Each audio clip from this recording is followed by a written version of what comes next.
Good morning to you. States across the country are sounding the alarm about potential delays in federal disaster response. Officials responsible for preparing for natural disasters like this nor'easter in New Jersey and other emergencies say federal aid cuts, new restrictions on FEMA funding, and the government shutdown are putting their communities at risk. Well, NewsNation's Ryan Bass is tracking all this for us. He's in St. Petersburg, Florida, an area hard hit by natural disasters. Ryan, good morning. What's the federal money supposed to be used for, and how are states preparing without these funds?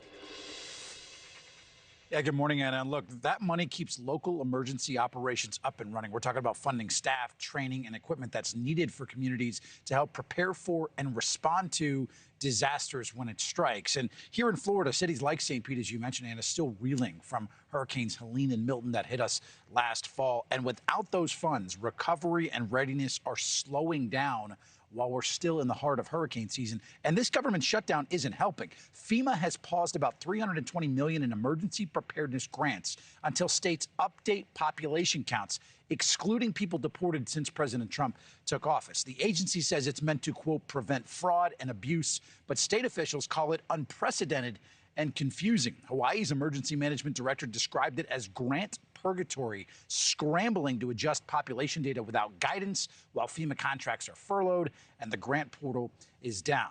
Now, these delays are hitting staffing, training, and equipment purchases. They're happening as the Trump administration shifts disaster responsibilities to the states. And the White House says the changes reflect, quote, new population shifts and threats. But state emergency managers warn that lives could be at risk if those funds don't flow their way soon. Brian Kuhn, who's Florida's former emergency management chief, says any interruption in funding puts American lives in jeopardy. Some states are raising private money or they're partnering locally to try and fill the gaps here with this funding. And others are freezing hires, they're delaying training, or they're shifting some of those budgets and the burdens to those local budgets as the federal safety net here becomes less and less reliable.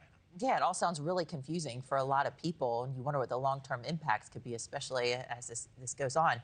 Ryan, are certain states now getting prioritized over others when it comes to federal funds? Yeah, it certainly looks that way, and it's not just disaster preparedness funds. I mean, when you look at it, blue states like New York, Illinois, and California, they saw their anti-terrorism grants slashed up to 79%, while Florida is getting a boost, as you can see there, 89%.